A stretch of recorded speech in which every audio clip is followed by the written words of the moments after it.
Now, the greatest radio shows of all time. Suspense. The Shadow Node. Washington calling David Harding, counter-spy. Classic radio theater. The Great Gildersleeve. Fibber McGee and Molly. Dragnet. Gunsmoke. The Lone Ranger. Now, step back into our time machine with your host, Wyatt Cox. Good evening, friends of the Inner Sanctum. It was a groundbreaking crime series back in 1950, real-life audio from the people who were involved in crimes. Wanted. This episode, entitled Brothers in Crime, was originally broadcast on NBC September 15th, 1950. Wanted. Wanted for the crime of confidence game. Presented in the public interest, this is the program that brings you for the first time on the air a nationwide manhunt in action. This is the program that has led to the capture of 3 dangerous criminals. From the record, you hear the on-the-spot reports of the actual people involved. Nothing is withheld, no one is protected. Here are the dramatic eyewitness accounts of 2 men wanted for the crime of confidence game.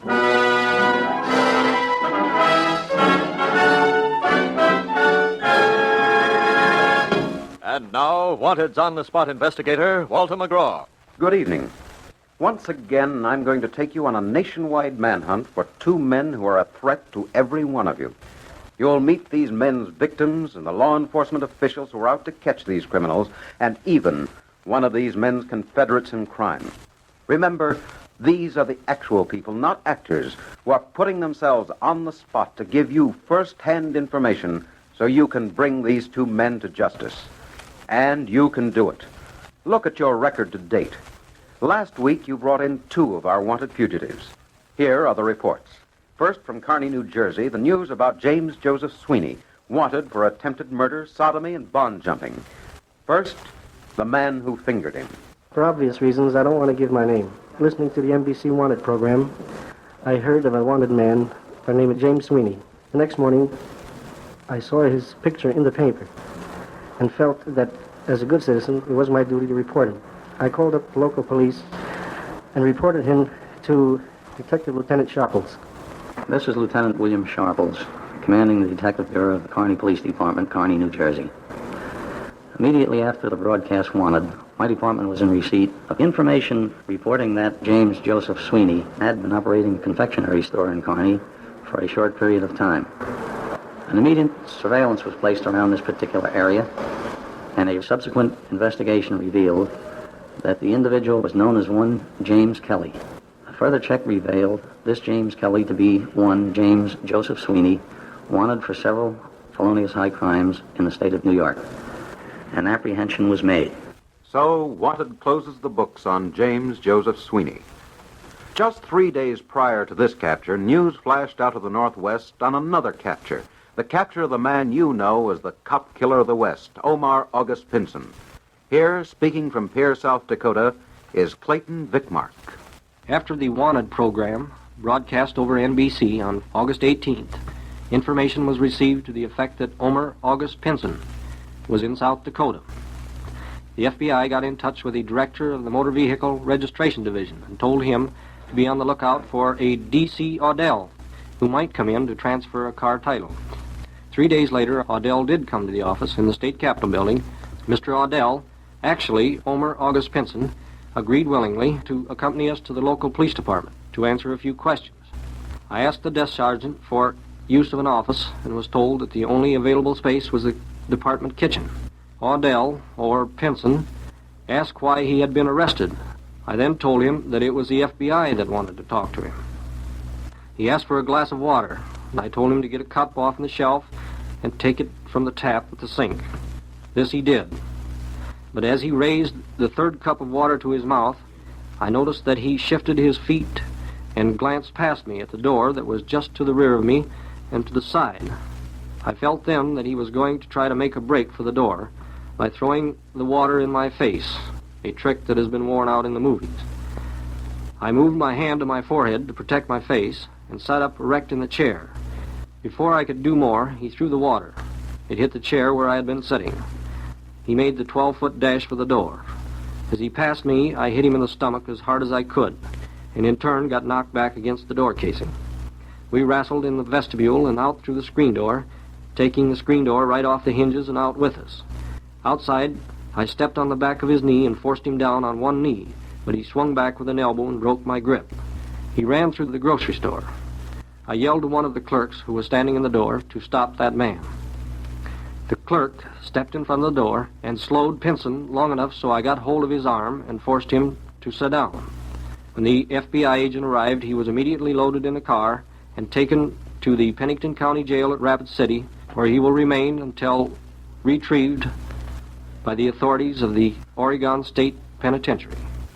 Wanted adds 2 more names to the captured list. Our record to date shows, out of Wanted's 8 fugitives from justice, a total of 3 have been brought in, and you, the listener, have done it. Tonight, we're turning Wanted's spotlight on a notorious pair of swindlers, 2 men who are today wanted in more than 18 cities. They have cost innocent citizens more than $100,000, so learn their method of procedure. You could be their next victim. Here are the facts. The date, September 27th, 1949. The locale, a Safeway store in Denver, Colorado, during a hectic rush hour. The voices you hear next are the actual voices of the people who, through no fault of their own, are involved in the case of the brothers in crime. I'm Henry Mefford, location manager of Safeway store number 369 in Denver, Colorado. Along about noon on Saturday, a man came in and presented me with a check on the Standard Electric Company bearing the signature of Ralph Morgan made out to H.B. Berry. He didn't have very much identification except a temporary driver's license. Sometimes it's necessary for us to play our hunches, and the check looked so legitimate, I accepted it. He purchased around $2 worth of groceries, and I presented him with the cash, around $53.48. I didn't think any more about this check until the following Monday morning, when I was confronted with it by Mr. Sumner D. Dodge. I'm Sumner Dodge, chief investigator for Safeway stores in the Denver area. The check taken by Henry Mefford was a phony. However, he wasn't the only one taken in by this gang. Some 7 or 8 of our store clerks and about 8 of our store managers were similarly victimized. This means that Safeway got taken for about $1,000. Upon receiving this batch of bum checks back from the bank, I immediately took them down to the district attorney's office and turned them over to their chief investigator, Ray Humphreys. My name is Ray Humphreys. I'm the chief investigator in the Denver district attorney's office. Sumner Dodge came rushing in, waving a handful of yellow pieces of paper in my face, and when I examined the checks, I saw that they were really beautiful works of art. They were printed on safety paper, and at the head, well printed, was the name Standard Electric Company, and under that, in bolder type, payroll. In the upper left-hand corner was the cut of an electric dynamo. In the upper right-hand corner, a number, which appeared to have been put on by a legitimate numbering machine. The checks themselves were made out on the typewriter to H.B. Berry and other names, and all, however, were signed Standard Electric Company by Ralph H. Morgan. By the time we were ready to quit at 5 p.m. on that day, I had an armload of these checks on my desk, totaling, as I recall, some $813.50. These checks bore a local address, 725 West Colfax Avenue, and when I saw that, I really did hit the ceiling, because I knew that 725 West Colfax Avenue, if legitimate, was directly across the street from the district attorney's office in Denver. Investigator Humphrey looked out of the district attorney's window. There, across the street, printed in bold black lettering on a storefront, was the name Standard Electric Company.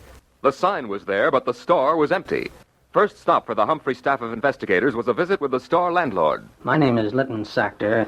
We had a small store that we advertised for rent, which is located at 725 West Colfax Avenue at Denver, Colorado.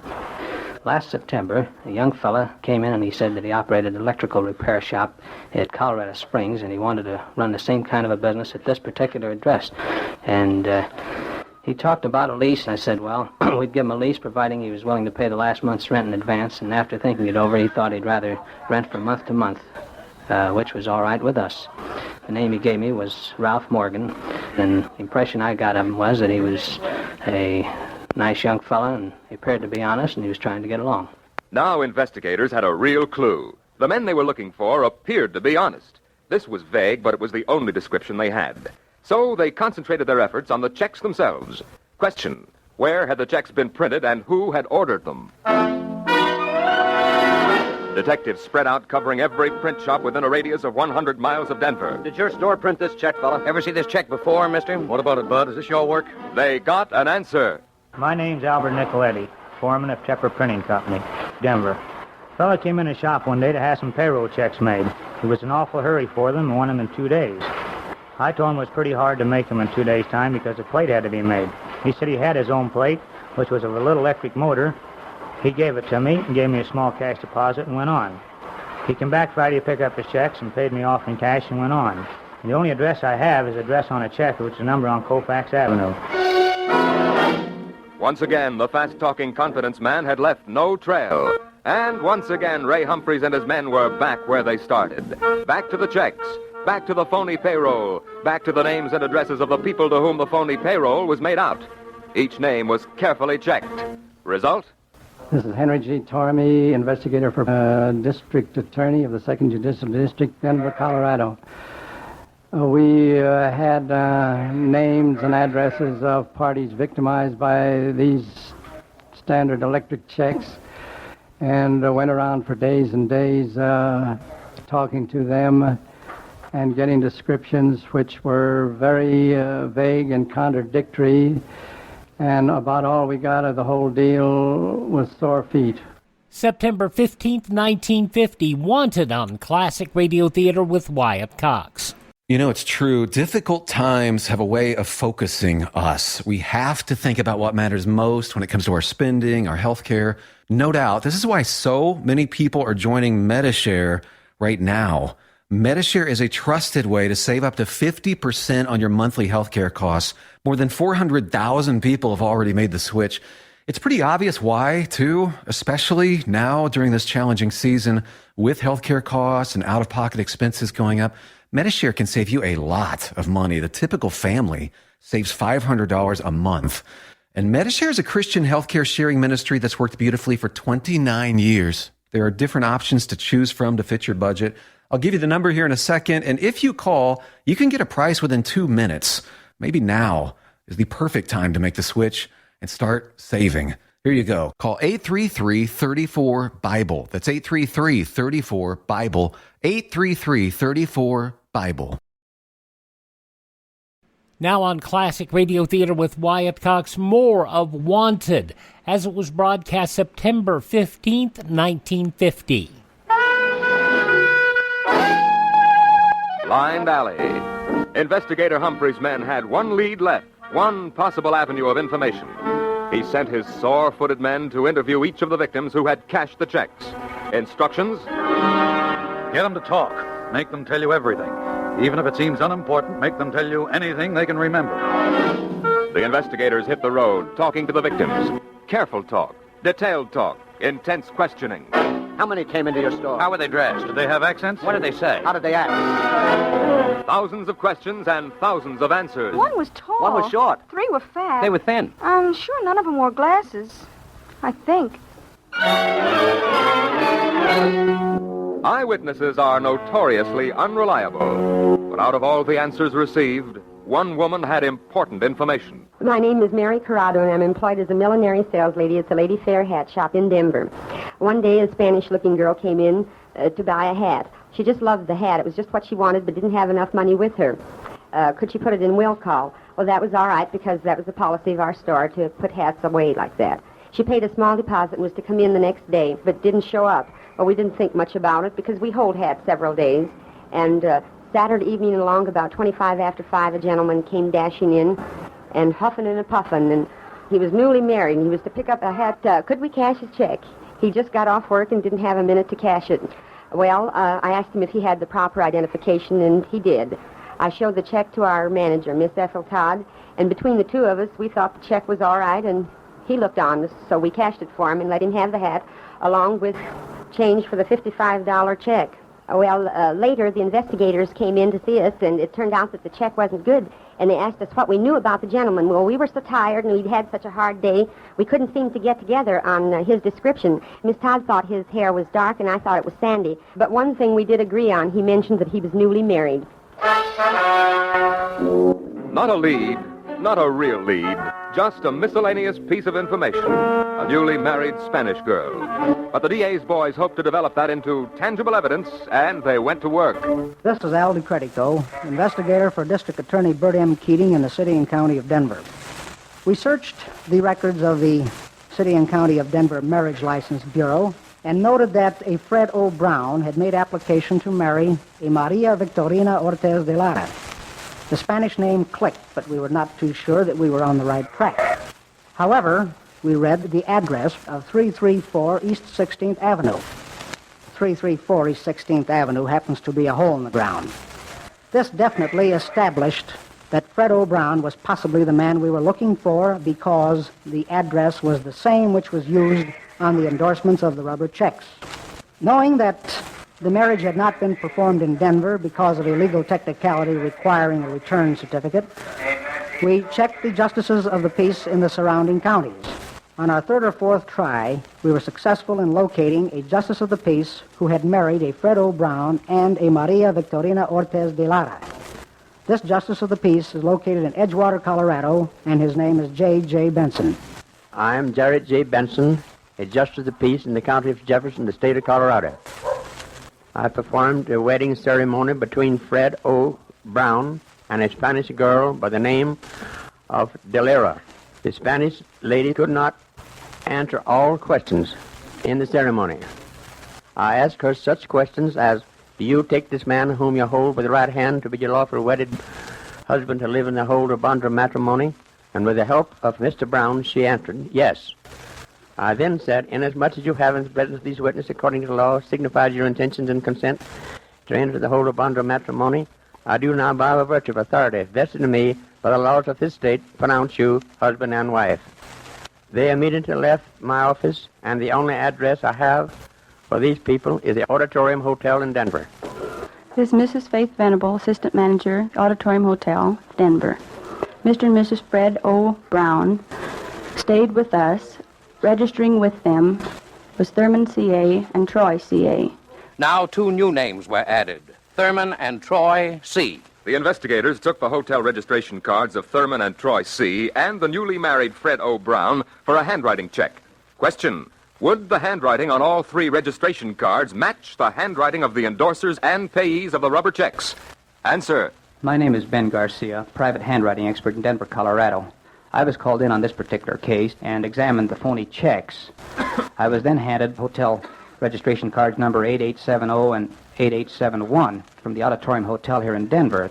I was able to arrive at a positive conclusion that the phony checks had been written by the 3 individuals whose names appeared on the hotel registration card, Fred O. Brown, Thurman C. and Troy C.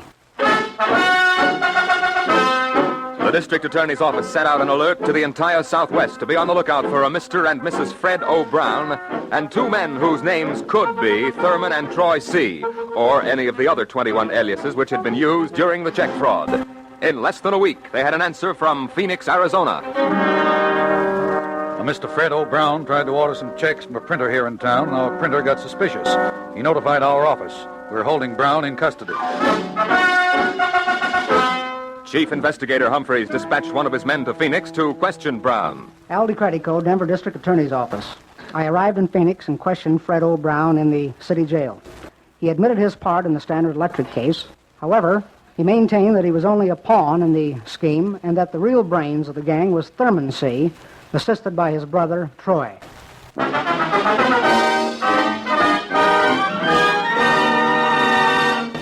Here again is Walter McGraw. Now, for the first time, the authorities knew the real names of the swindlers. And for the first time, they could reconstruct the pattern of events that led the C's into Denver. Let's study their pattern in crime. Fred O. Brown met the C brothers long about 1948. You see, Brown owned a little tavern in Dallas. The place was going broke, and the C brothers talked Brown into closing the joint and joining up with them. A three-way partnership destined for $1 million heaven. Them C's could talk, too, boy. They had Brown believing the deal was almost honest. Honest, happy Fred Brown and the C's went to work, and the reports came in. The state of Texas was hit by a snowfall of bum checks. After several months of hard work, the threesome made their way to Mexico for a vacation. The C's, they go for lots of girls, you know. Girls all the time different. They spend their time in the bars and the gambling casino. But Fredo Brown, he meet Marie de Lara and fall in love. But money go away quick in Mexico, so the two C boys and Freddy must leave Mexico. Well, Freddy won't leave Marie behind, so they figure a way to smuggle her across the border. Once again, Fred O'Brown with girlfriend and the C brothers returned to make a living. They headed for Denver. At first, they did nothing but ride around the city spotting bum addresses, phony ones that would look good on the back of a check. Then the next job was to find a likely business address. They liked the idea of using that store located across the street from the district attorney's office. Then Brown, using the name of Morgan, was talked into opening an account in the First National Bank in the name of the Standard Electric Company. Brown said the First National still owes him $100.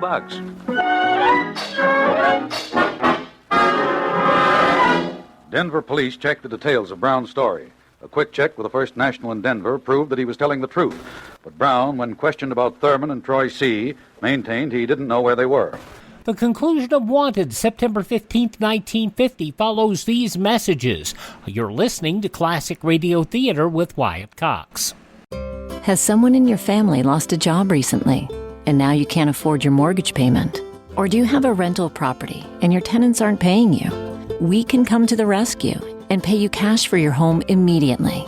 Yes, sell your home and get cash all over the phone without dealing with real estate agents or having to waste time showing your home to lukewarm buyers. You don't need to lose your house to foreclosure. If you have equity in your home, we'll buy your home and give you cash within days, all in a simple over-the-phone and virtual process. Call now before your situation gets worse. Sell a home you can't afford or just need anymore and get the cash you need today. Call this number now. 800-477-4612. 800-477-4612. 800-477-4612. That's 800-477-4612. Paid for by Want to Sell.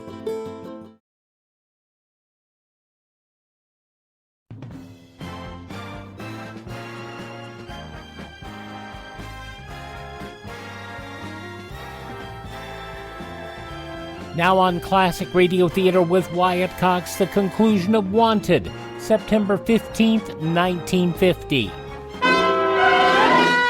He claimed they split up in New Mexico after taking the powder out of Denver. But he had a hunch that the Sea Boys might be in Texas, since that was their favorite check-passing state. Texas was notified, and Texas answered. We know the Seas, especially Thurman, old-timer around here. He practiced fraud in various forms in Fort Worth, Austin, Haskell, Gilmer, and Clarksville. He spent time in the state penitentiary in Huntsville as number 95166. He was sent up in 1940. Smart cookie, tough as it come. Texas was on the alert, and on November 26, 1949, Waco, Texas, reported, "We have Thurman C. in custody here." Thurman was up to his old tricks. He started a phony business called the Texas Roofing Company. By 11 o'clock at night, he had taken to various chain stores in the town for almost $1,000. He tried to pass his last check at a nightclub called the Scenic Wonderland. The owner got suspicious and called the police. They came down fast and took him into custody. They got back every single dollar they stole from the townspeople and returned it to the citizens. Extradition proceedings were started to bring Thurman C. back to Denver. But while Denver was hard at work, C. had gotten legal counsel. He was released from the Waco jail on bond to await his trial in Texas. And while the two cities were bargaining for the right to jail him, he got impatient. Thurman C. jumped bond on April 15th, 1950. And he was wanted. Now, both C brothers were loose again, and the trail was cold. It is not our function to determine the guilt or innocence of a man, nor do we intend to. But according to the facts you've heard tonight and or other pertinent material, Thurman and Troy C. are wanted. Wanted for the crime of confidence game. You can help find the C. brothers. You now know their method of operation, so what do they look like? Well, stand by. How can you recognize them? Listen, and listen carefully. This is Bert Keating, District Attorney, City and County of Denver. Thurman C., age 41, height 5 feet 9 inches, weight 145 pounds, blue eyes, brown hair, complexion medium. Troy C., age 24, height 5 feet 10 inches, weight 154 pounds. Now back to Walter McGraw in New York. We have tonight 2 more voices to add to the sum total of the information you've received. This is Roy Bass, warden of the Colorado State Penitentiary, located at Canyon City, Colorado.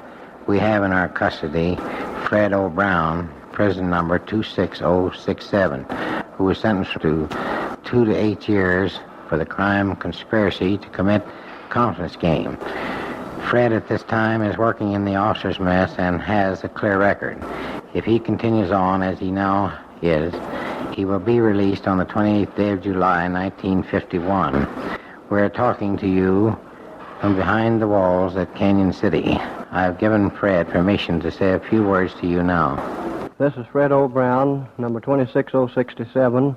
Little did I realize that 3 years ago, sitting in a theater and seeing Warden Roy Best in a picture called Canyon City, at which he was playing the warden, that I would be talking to you from his office today. The object of this broadcast is for the apprehension of Thurman C. and Troy C. At this time, I do not know just where they might be located, except to say that the last time that I heard from them in November of 1949 was that they were in Guadalajara or Guanajuato, Mexico. I cannot say at this time if they are still there, except to say that the kind of fellows that they are, being heavy drinkers and self-made ladies' men, they might be expected to be found in any bar or cafe or beer joint where their type of women would be expected to hang out. This is the first time that I have served time in any penitentiary, and I intend for it to be the last. I sincerely hope that somehow, sometime, that the C fellows be apprehended due to the fact that I feel that they are responsible for my being here today. Be on the lookout for the C. brothers. Remember, they're fast talkers, smooth operators. Thurman Percy C. is 41 years old, the brains of the outfit. He's 5 feet 8.5 inches tall, weight 148, eyes blue, hair brown. His brother Troy is 24 years old, height 5 feet 10, known to be a pretty boy. Dark hair, dark eyes, affects a mustache. The C. brothers have been silent for almost a year. No word of their operation has come to the attention of police since late in 1949. But they are working, and working hard. These smooth swindlers travel from one end of the country to the other. Their victims are always stores, bars, and gas stations. Mr. Citizen, take warning. This is Bert Keating, District Attorney for the City and County of Denver. The C. brothers are undoubtedly still cashing bad checks throughout the country. Their checks, in all instances, will have imprinted thereon the word payroll, which, in the opinion of a lot of merchants, makes the check good automatically. Now, this is not so. Many payroll checks are printed by illegal printing companies throughout the country, together with kits of identification cards that are all phony. I suggest that you know your endorser. Do not be fooled by phony identification cards. Do not permit yourself to be fooled by the C. brothers. You, employees of grocery stores, bars, and gas stations, this is your case. You are the vulnerable ones. You can bring the C. brothers in. Now, this is Walter McGraw saying, there's no time like now to wipe out crime.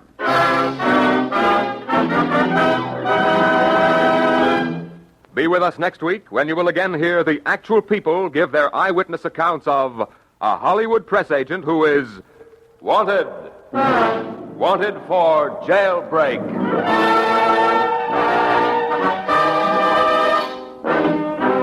All material heard tonight was factual from the record. Real names were used. No one was protected. Tonight's report was written by B.L. Mayer. Music was directed by Morris Momorsky. The narrator was Norman Rhodes. Wanted was supervised for NBC by Joel Hamill and was produced and directed by Walter McGraw.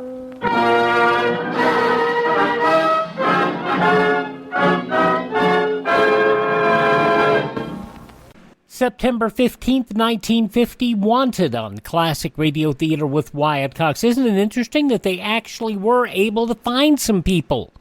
It you know, some of the other shows never did. Somebody knows. As far as I know, they never found anybody. Anyway, Fibber McGee and Molly come up next, but first these words. Veterinary telemedicine is booming. Hi, I'm Dr. Lori Teller, president of the American Veterinary Medical Association, and I know firsthand that telehealth is a valuable tool to help provide our precious pets with the health care they need and deserve. Here are some situations where telemedicine may be an option for you and your pet. If the veterinarian has seen your pet in person in the past. If you're not sure you need to schedule an in-person visit. If your pet had surgery and needs post-operative follow-up. For skin diseases and rash rechecks. When your veterinarian needs to monitor your pet's chronic problems such as diabetes or allergies. If there are behavioral issues or training challenges. Or for hospice care. It's always good to have your session in a quiet place with good lighting. If you're not sure if you should set up a telehealth session, call your veterinarian and they'll let you know. To learn more, check out avma.org/telehealth. avma.org/telehealth.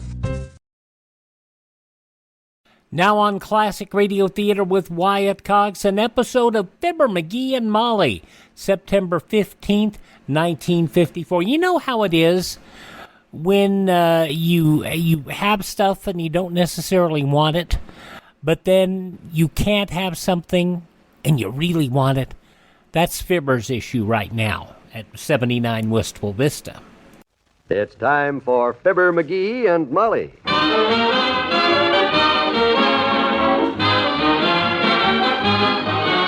Sundays through Thursdays, NBC brings you Fibber McGee and Molly transcribed. The show is written by Phil Leslie and Ralph Goodman and directed by Max Hutto.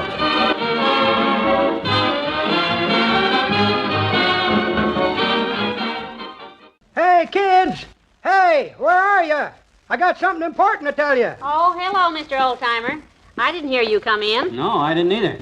You didn't yell like you usually do. Well, I couldn't, kids. Had too big of an order this time. Had to carry the sack of potatoes in my mouth. I left the stuff in the kitchen. Good. Reason I hurried, daughter, I got an important message for you. Oh? Yeah, you see... Oh, by the way, before I forget, I'm afraid I damaged the back screen door on the way in. Scratched it, sort of. Oh, well, that's all right. Sure, a little scratch won't hurt it. Well, it ain't exactly a scratch, kids. It's more like a sort of a tear, kind of. A tear? Well, no. Come to think of it, you might say it was more like a hole. Yep, that's what you might say it was, a hole. A hole? What size? My size. What? You mean to say you ran through... Well, you kids shouldn't hook that screen door on Wednesdays, Johnny. When you leave it unhooked the rest of the week, it gets too confusing. Oh, you mean to say you walked right through that... I was in a hurry to get this important news to you. I wanted to tell you what that man said to do before it was too late. What man? The feller who works for the water department. The foreman on that job up the street where they're fixing that busted water main. He's going around from door to door telling folks to fill up some pots and pans because they're going to turn off the water for the rest of the day. Turn off the water? Goodness, when are they going to... About a half hour, the man said. You wanted to give folks time enough to get prepared. Oh, well, thank goodness. We'll have to put some aside for drinking and water for the dishes. Yeah, and I'll fill up the bathtub, too. We can draw straws later to see which one takes a bath. Okay. I'll go home and get my soap and towel in case it's me. I was talking about me and Molly. Oh... Well, thanks a lot for warning us, Mr. Oldtimer. My goodness, being without water for the whole afternoon, that'd be awful. Gee whiz, that wouldn't be any great hardship, Molly. Not to me it wouldn't. What do you mean? Not to a guy that his ancestors crossed 1,000 miles of desert when all the water they had was in a little fat keg like me, it wouldn't. I know, but just the same, let's start filling up The trouble with people today is they're too soft. Too much easy living. Oh? Why, when my ancestors crossed Death Valley, they didn't worry about a little thing like no water. Dearie, let's not... Onward they trudged. Onward. Heads down. Sand blowing into their grim, smiling faces. And lips dry. Throat parched. The merciless sun beating down on them day and night. Day and night? Yeah, Johnny, that's a new one on me. What kind of a sun beats on you at night? A son who's thirsty and 6 years old and wants a drink of water. That's the kind of a sun that beats on you at night. Oh. The most merciless kind of a sun Oh, you come ever... on, McGee. Come on, let's stop this foolishness and fill up some pots with water. Okay. Don't panic. You heard the old-timer. They're giving us half an hour. That's what the man said, right, old-timer? That's what the man said, son. Of course, that was 40 minutes ago. What? I rushed in here because the time was nearly up, but you've been yakking about your ancestors. Oh, my gosh. Quick, Molly. Turn on the faucet. Hurry. I just did. Listen. Nothing. Boy, oh boy, am I thirsty.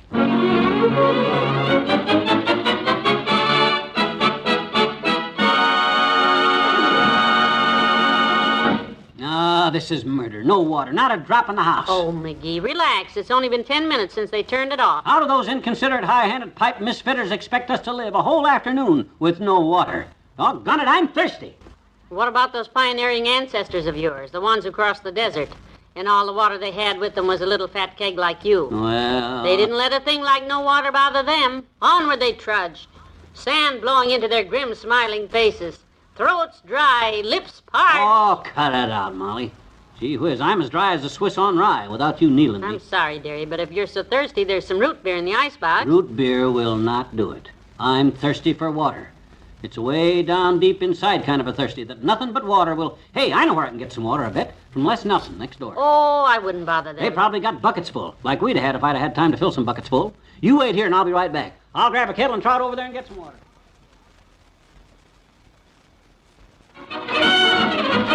And thanks a lot for the water, Les. You're a real neighbor. Well, I'm just glad I could help you out, Mr. McGee. I'll bet you can use a tall glass full right now. Oh, it ain't for me that I'm taking the water. I come from hardy pioneer stock, like I told you. This water is for my dear little wife, Molly. She is a fine woman. I tell you, when I seen her sitting there in the living room, silently suffering, not saying a word, never complaining, just drying up from thirst, I couldn't stand it. It got me, right here. So I come over. Well, I sure hope there's enough there to relieve her thirst. Here, let me carry one of those buckets over for you. You're kind of loaded down. Oh, no. Oh, no, I'll be okay. Yeah, you just open your front door for me, will you? You sure you can spare this much water now? I'm not robbing you, for Molly's sake. Oh, no. Sally and I'll get along just fine on what we got left. You know, when you told me about those pioneer ancestors of yours, how they walked across the desert with the sand blowing in their grim, smiling faces, their throats dry, lips parched, it kind of made me ashamed of myself. I thought it would. And I figure if they could do it with no water at all, Sally and I can sure get along this afternoon with a whole milk bottle full. Ah, you're a fine neighbor, Les. And you probably saved my little wife's life with this. Say, hi there, Miss McGee. You're feeling better, huh? Uh-oh. Hello, Lester. What do you mean better?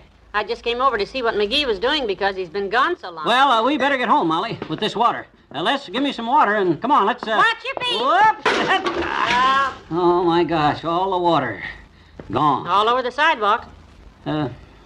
Les, could I have a glass of water? Just... Hey, Les, wait a minute. Just give me a drink. Hey, Les, open up. Give me a drink of water. One little glass of water, Les. Hey, stop it, for goodness sakes. Come on home. Some neighbor won't give a man one little drink of water when I'm weak from thirst.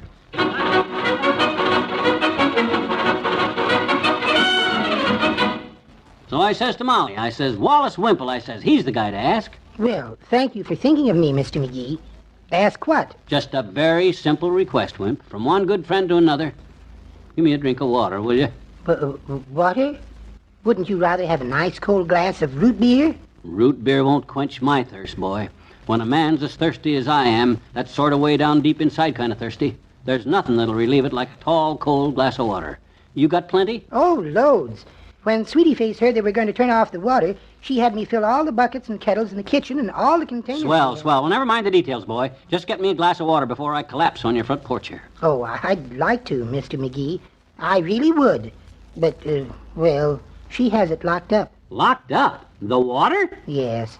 Sweetie Face feels very strongly about wasting water, so she has it all locked up in the kitchen, and she's wearing the key around her neck. Oh, this is ridiculous. Where is your wife? I'll ask her myself if it's all right. Oh, I'm afraid that's out of the question. She can't be disturbed now. The heck she can't. Where is she? Upstairs, soaking in the bathtub. No, if this ain't the... Where can I get some water? Water!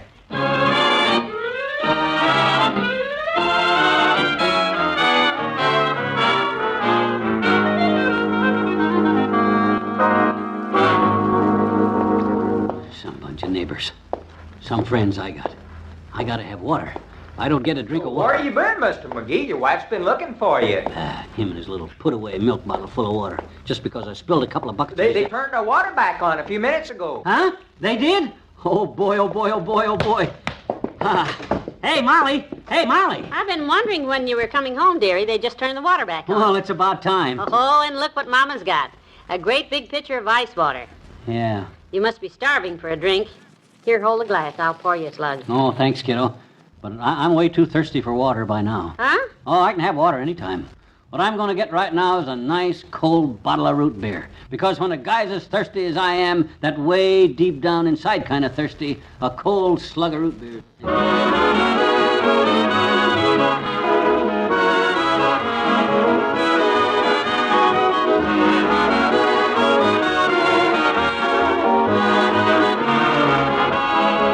Have you seen this item in tonight's paper? What's that? The television people say it won't be long before they'll be getting shows all the way from Canada. Oh, that's nothing. I passed the Bonton today, and they got China on the set they got in the window. And it wasn't even plugged in.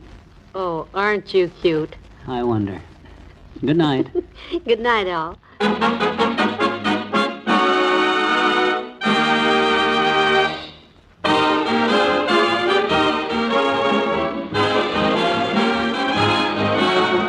Fibber McGee and Molly is an NBC Radio Network production transcribed, with Phil Thompson as the old-timer and Mr. Wimple and Robert Easton as Les. This is John Wald inviting you to sit in on the fun tomorrow when Mr. McGee comes to grips with a public library over a missing book. Be with us then.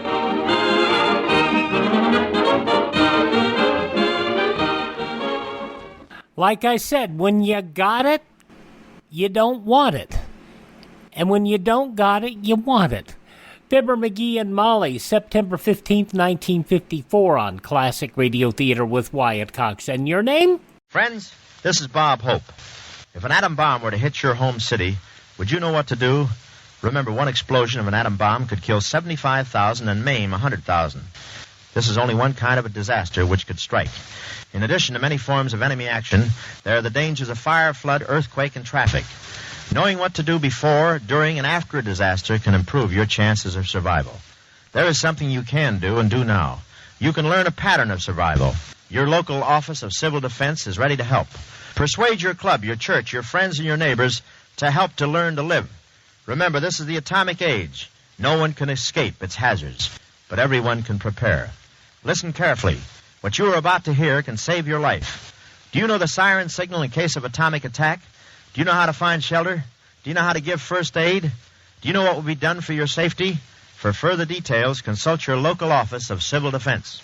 Why, thank you, sir. Now, if you miss a day, you don't have to miss a single show.